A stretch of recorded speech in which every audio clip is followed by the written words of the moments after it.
आपण unit 1 diversity in living world चे chapter 1 the living world चे इम्पॉर्टंट पॉइंट्स आणि मार्किंग्स बघणार आहोत.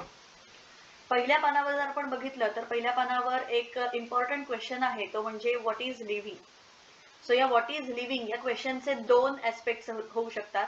पहिला ऍस्पेक्ट असतो टेक्निकल वन, जो आपण बेसिकली लिव्हिंग आणि नॉन लिव्हिंग यांची कंपॅरिझन करतो आणि डिफरन्शिएट करतो की living things, how the living things are different from non living things. आणि दुसरा ऍस्पेक्ट जो आहे तो आहे फिलॉसॉफिकल वन, ज्याच्यामध्ये आपण what is the purpose of life हे कन्सिडर करतो, हे फाइंड आउट करतो. पण आपल्याला इथे टेक्निकल ऍस्पेक्टच फक्त बघायचा आहे. सो या टेक्निकल ऍस्पेक्ट मध्ये आपली लिव्हिंग ऑर्गॅनिझम्सच्या कॅरेक्टरिस्टिक्स काय आहेत, काय काय येतात तर ग्रोथ येते, reproduction, ability to sense environment, ability to respond to the surrounding environment, different stimuli etcetera etcetera. One by one आपण बघूया. सो जर आपल्याला सगळे पॉइंट्स एका डेफिनेशन मध्ये एकत्र करायचे झाले तर त्याच्यामध्ये येतील की features of living organisms are like metabolism, ability to self replicate, self organize, interact with the surrounding environment, and emergence to this particular list is nothing but the living organisms. या living organisms मध्ये सर्वात पहिली characteristic आहे ती म्हणजे growth. Plants show growth through out their life. Animals show growth up to certain limit and then they just continue to repair the cells which are present in their body. But if we consider certain non-living things like mountains or maybe some kind of lands, some water bodies, there is accumulation of particles. म्हणजे काय तर जे काही particles आहेत, water particles असू देत, soil particles असू देत, सँड पार्टिकल्स असू देत, हे सगळे पार्टिकल्स हे accumulate होतात आणि तिकडे एक स्ट्रक्चर तयार होतं. This is also a kind of growth. So in non living objects accumulation of materials takes place which leads to growth, आणि in living objects growth is from inside. एका existing cell पासून नवीन cells तयार होतात.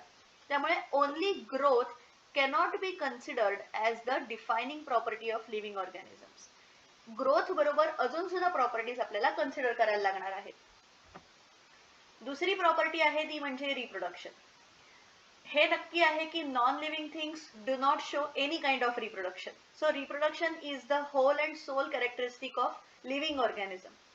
पण इथे exception असं आहे की there are certain living organisms which cannot reproduce only.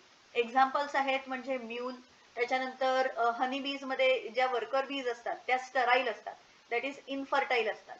त्याच्यानंतर there are human beings as well as other certain animals who cannot produce any offspring.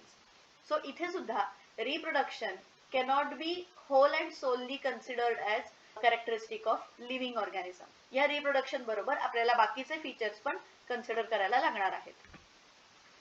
तिसरी कॅरेक्टरिस्टिक इथे आहे ती म्हणजे मेटाबॉलिझम. मेटाबॉलिझमचं सिम्पलेस्ट डेफिनेशन अशी आहे की the sum total of all the chemical reactions occurring in the living organisms body. But as the science progress ह्या ज्या केमिकल रिॲक्शन्स आहेत ह्या डेमॉन्स्ट्रेट केल्या जाऊ शकतात something called as in vitro. Vitreous म्हणजे ग्लास, सो टेस्ट ट्यूब ही ग्लासची बनलेली असते. सो इन विट्रो सुद्धा लॅबोरेटरीमध्ये काही certain chemical reactions which occur inside the living cell can be demonstrated. So it cannot also be considered as the whole and sole characteristic of living organism. या characteristic बरोबर बाकीच्या characteristics पण आपल्याला consider करणं गरजेचं आहे. फोर्थ जी characteristic आहे ती आहे सेल्युलर ऑर्गनायझेशन. सेल्युलर ऑर्गनायझेशन म्हणजे काय तर एका पर्टिक्युलर सेलमध्ये प्रेझेंट असलेले सगळे ऑर्गन्स ऑफ द सेल, ज्याला आपण ऑर्गनेल्स असं म्हणतो. For example nucleus, Golgi apparatus, endoplasmic reticulum, व्हॅक्युअल्स, ribosome, chloroplast present in the plant cell. So all these organelles are only present inside the living cell. आपल्याला non living कुठल्याही thing मध्ये हे organelles दिसून येत नाही.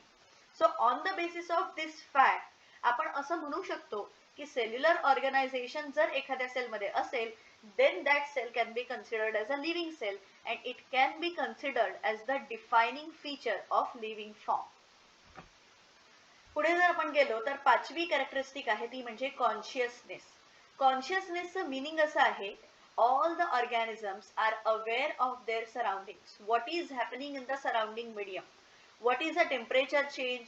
What is the pressure change? The different kind of smells are present. What sight, what you can see in front of you. So this is a consciousness which can be considered as the defining characteristic of living organism. So आतापर्यंत आपण 5 characteristics बघितल्या.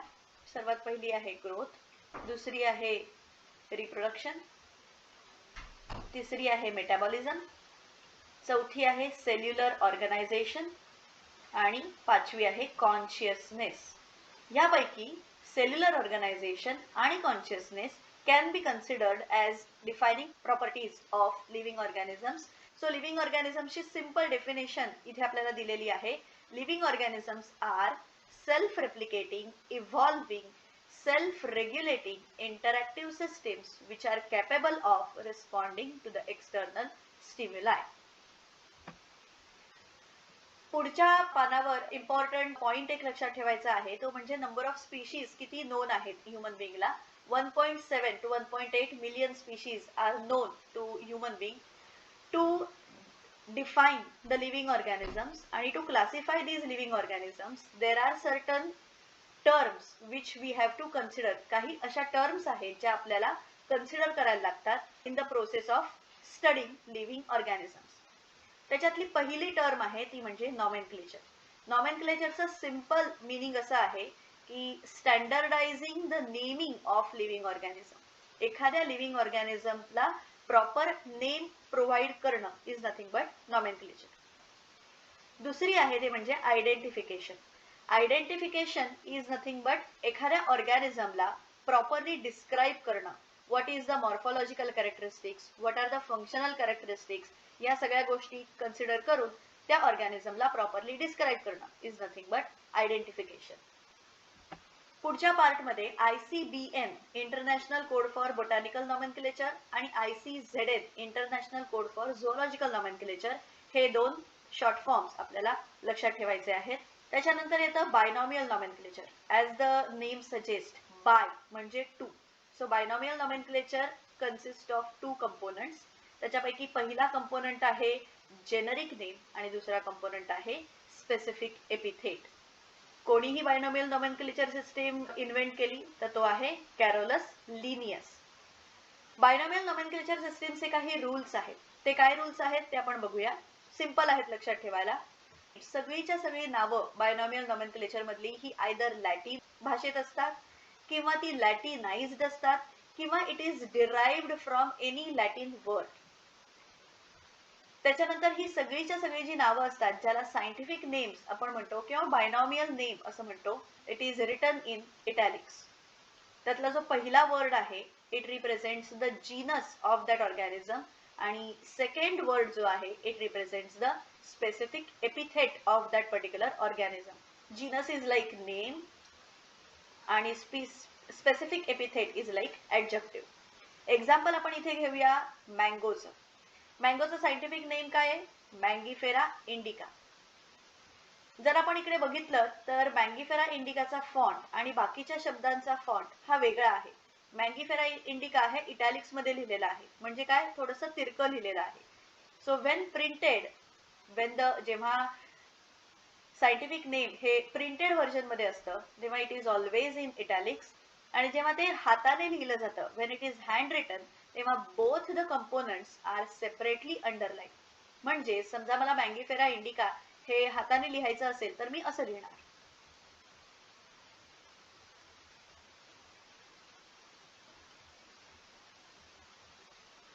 आणि separately दोन्ही शब्द underline करणार. अजून एक important पण सिंपल रूल आहे, तो म्हणजे जीनस म्हणजेच मँगीफेरा हा जो फर्स्ट कंपोनंट आहे it always starts with the capital letter, आणि स्पेसिफिक एपिथेट आहे त्याच्यामध्ये it always starts with a small letter followed by all the small letters. ज्या सायंटिस्टने हे सायंटिफिक नेम त्या पर्टिक्युलर ऑर्गॅनिझमला दिलेला आहे त्या सायंटिस्टचं नाव हे पुढे आपण शॉर्ट फॉर्म मध्ये लिहू शकतो, ज्याला सायटेशन असं म्हणतात.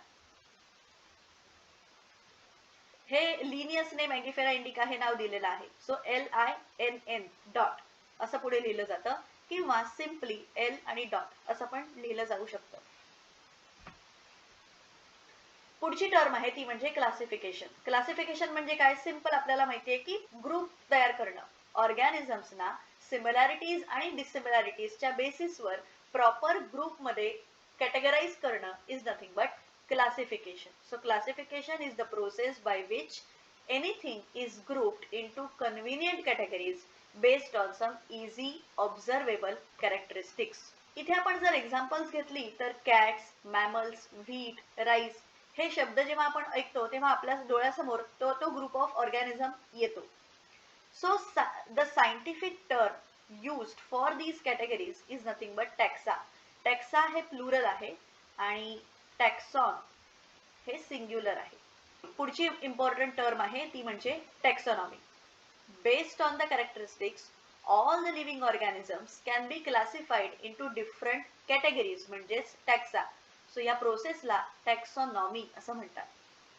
इथे बेसिस ऑफ टॅक्सॉनॉमी काय आहे हे सुद्धा हे सेंटेन्स इम्पॉर्टंट आहे. Characterisation, identification, classification, nomenclature are the processes that are basis of taxonomy. Initial जे classification होतं, it was based on uses of the various organisms to the ecosystem as well as to the human beings. So ह्या सगळ्या ऑर्गॅनिझम्सचा study करणं, त्यांना characterise करणं, identify करणं, classify करणं, त्यांना नेम्स प्रॉपर असाइन करणं, या सगळ्या processes come under a specific branch of science आणि ज्याला आपण सिस्टमॅटिक्स असं म्हणतो. आणि लिनियसने त्याच्या सिस्टमा नेचरे नावाच्या बुकमध्ये हे पब्लिश केलेलं होतं. ओके, सो सिस्टमॅटिक्स एक्झॅक्टली काय आहे? It takes into account the evolutionary relationship present between the organisms. पुढे टॅक्सॉनॉमिक कॅटेगरी ही इम्पॉर्टंट टर्म आहे. इट इज व्हेरी इझी की प्रत्येक क्लासिफिकेशन मध्ये जी ईच स्टेप आहे ती रँक किंवा कॅटेगरी रिप्रेझेंट करते. Okay, so this category which is a part of overall taxonomic arrangement is called as taxonomic category. कारण ही अरेंजमेंट जी आहे याला टॅक्सॉनॉमी असं आपण म्हणतो. जो रँक आहे किंवा जी कॅटेगरी आहे त्याला कॉमनली टर्म दिलेली आहे टॅक्सॉन. पण या टॅक्सॉन आणि कॅटेगरी मध्ये एक इम्पॉर्टंट डिफरन्स आहे. आपण जर कॅटेगरीज किंवा कॅटेगरी हा वर्ड कन्सिडर केला तर त्याच्यामध्ये येतं kingdom, phylum, division, class, order, family, genus, species. आणि या प्रत्येक कॅटेगरीमध्ये ज्या सब रँक्स आहेत किंवा ज्या सब स्टेप्स आहेत त्या म्हणजे टॅक्सॉन. इथे एक एक्झाम्पल घेऊया आपण. समजा कॅटेगरी मी घेतली स्पीशीज, जी आहे लोवेस्ट कॅटेगरी.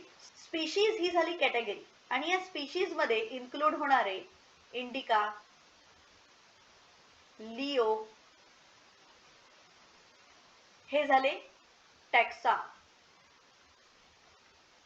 हे इंडिका, लिओ कशाचे आहेत? मँगीफेरा इंडिका, मँगोचं सायंटिफिक नेम. त्याच्यापैकी indica is a specific epithet, ते झालं टॅक्सॉन. पॅन्थेरा लिओ हे लायनचं सायंटिफिक नेम आहे, त्यातलं लिओ हे झालं स्पेसिफिक एपिथेट किंवा स्पीशीज झाली आणि लिओ झालं टॅक्सॉन. सो स्पीशीज म्हणजे कॅटेगरीज आणि लिओ म्हणजे टॅक्सॉन. स्पीशीची डेफिनेशन काय सांगते? Group of individual organisms with fundamental similarities as species. याच्यामध्ये एक्झाम्पल घ्यायचं झालं तर होमोसेपियन्स हे ह्युमन बिंगचं सायंटिफिक नेम आहे. सो सेपियन्स ही झाली स्पीशीज. किंवा पॅन्थेरा टायग्रिस हे टायगरचं सायंटिफिक नेम आहे. सो टायग्रिस ही झाली स्पीशीज. इथे पॅन्थेरा लिओ हे लायनचं सायंटिफिक नेम आहे, लिओ झाली स्पीशीज. सोलॅनम ट्युबरोझम हे पोटॅटोचं सायंटिफिक नेम आहे, ट्युबरोझम झाली स्पीशीज. ओके, सो इथे स्पीशीज ही झाली कॅटेगरी आणि ट्युबरोझम, लिओ, टायग्रिस, सेपियन्स ही झाली टॅक्सा. पुढची कॅटेगरी आहे ती म्हणजे genus. It is a group of related species is nothing but the genus. जसं की आपण मगाशी बघितलं पोटॅटोचं सायंटिफिक नेम आहे सोलॅनम ट्युबरोझम. सो सोलॅनम हे झालं जीनस. लायनचं सायंटिफिक नेम आहे पॅन्थेरा लिओ. सो पॅन्थेरा हे झालं जीनस. लेपर्डचं सायंटिफिक नेम आहे पॅन्थेरा पॅरडस. सो अगेन पॅन्थेरा झालं जीनस. टायगरचं आहे पॅन्थेरा टायग्रिस. पॅन्थेरा झालं जीनस. सो जीनस पॅन्थेरा मध्ये कोणते 3 स्पीशीज इथे इन्क्लूड होतात? लिओ, पॅरडस आणि टायग्रिस. परत जीनस इथे झाली कॅटेगरी आणि पॅन्थेरा किंवा सोलानम हे झाले टॅक्सा. पुढची हायर कॅटेगरी आहे family. It is a group of related genera. आता इथे आपण बघितलं पेटोनिया किंवा Datura, these are place in this Solanaceae family. इथे 3 डिफरंट जेनरा आहेत, सोलानम, पेटोनिया आणि Datura, which are all grouped in common family depending on their characteristic, common characteristics. ते आहे सोलानेशिये. जीनस पॅन्थेरा आणि जीनस फेलिस हे एका फॅमिलीमध्ये इन्क्लूड केले जातात, ते म्हणजे फेलिडिये. जर इकडे कॉमन गोष्ट आपण बघितली तर फॅमिलीचं जे सफिक्स आहे it is always a E. फॅमिलीचा एंड म्हणजे नावाचा एंड जो होतो it is always a E, whether it is a plant family or it is a animal family. पुढची हायर कॅटेगरी आहे ऑर्डर. सो ऑर्डर कशाशी, ऑर्डर काय येते? It is nothing but the assemblage of families is nothing but the order. ह्याच्यामध्ये families like कॉन्व्हॉल्व्युलेशिये किंवा सोलानेशिये या families एका ऑर्डरशी connected आहेत, एका ऑर्डरमध्ये कॅटेगराइज्ड होतात, ते म्हणजे पॉलिनॉमियल्स. ॲनिमल्स मध्ये कार्निवोरा ह्या ऑर्डरमध्ये फेलिडिये आणि कॅनिडिये ह्या फॅमिलीज येतात. ओके. जर इथे आपण ऑब्झर्व केलं तर प्लांट्ससाठी हे ऑर्डरचे ending is always ALES. It is for plants. आणि ॲनिमल्स साठी इट इज A. पुढची कॅटेगरी आहे class, which includes related orders. ह्याच्यामध्ये इथे ऑर्डर प्रायमेटा आणि ऑर्डर कार्निवोरा हे दोनही मॅमेलिया या क्लासला बिलॉंग करतात. Okay. So this is the example for class. पुढची हायर कॅटेगरी आहे ती म्हणजे फायलम किंवा division. Phylum is used for animal आणि division is used for plants. So classes comprising animals is nothing but phylum and classes comprising plants is nothing but division. आणि highest जी category आहे ती आहे kingdom. So all the phyla together form animal kingdom, kingdom animalia, and all the divisions together form kingdom that is nothing but the kingdom plantae किंवा ज्याला plant kingdom पण आपण म्हणतो. हा जो चार्ट आहे हा लक्षात ठेवायचा आहे. लोवेस्ट कॅटेगरी कोणती आहे? स्पीशीज, त्याच्यानंतर जीनस, मग फॅमिली, मग ऑर्डर, क्लास, त्याच्यानंतर फायलम किंवा डिव्हिजन आणि हायेस्ट कॅटेगरी आहे किंगडम. हे जे टेबल आहे टेबल 1.1 याच्यामध्ये 4 ऑर्गॅनिझम्स, 2 ॲनिमल्स आणि 2 प्लांट्स यांचं पूर्ण बायनॉमियल नॉमेनक्लेचर दिलेलं आहे. They belong to which genus, which family, order, class, phylum किंवा डिव्हिजन. आणि बायनॉमियल नेम मध्ये त्यांची स्पीशीज पण इथे कळते. Second component represents the species of these organisms. सो हे लक्षात ठेवायचं आहे, याच्यावर क्वेश्चन्स येण्याचे चान्सेस आहेत. पुढे काही इम्पॉर्टंट टर्म्स आहेत. When we study the organisms, their classification आणि नॉमेनक्लेचर जेव्हा आपण शिकतो तेव्हा तो इझी करण्यासाठी काही टर्म्स यूज केल्या जातात. त्यांच्या डेफिनेशन्स आपल्याला एक्झामसाठी लक्षात ठेवायच्या आहेत. त्यातली पहिली म्हणजे हर्बेरियम आहे. As the name suggest, herb म्हणजे related to plants. So it is a store house of collected plant specimens that are dried, pressed आणि प्रिझर्व. म्हणजे लिव्हिंग प्लांट्स नाही तर डेड प्लांट्स किंवा ड्राय केलेले प्लांट्स असतात, त्यांना ड्रॉइंग शीट सारख्या शीट्स असतात, त्याच्यावर प्रेस केलं जातं आणि प्रिझर्व केलं जातं. ह्या शीट्सना लेबल प्रोव्हाइड केलं जातं आणि त्या लेबलमध्ये काय काय इन्फॉर्मेशन असते तर त्याचं इंग्लिश नाव, local name, botanical name, it belongs to which family ते लिहिलेलं असतं, कोणी ते कलेक्ट केलेलं आहे त्याचं नाव लिहिलेलं असतं. पुढचं आहे botanical gardens. Again it is related to plants but it is a collection of living plants. सर्वात पहिलं बोटॅनिकल गार्डन हे इंग्लंडमध्ये होतं, ज्याचं नाव आहे क्यू. लक्षात ठेवायचंय. आणि इंडियामधलं जे बोटॅनिकल गार्डन आहे it is present at Howrah, आणि नॅशनल बोटॅनिकल रिसर्च इन्स्टिट्यूट आहे लखनौ, इंडियामध्ये. पुढची टर्म आहे ती म्हणजे museum. It is nothing but the collection of preserved plants आणि animals specimens for study and reference.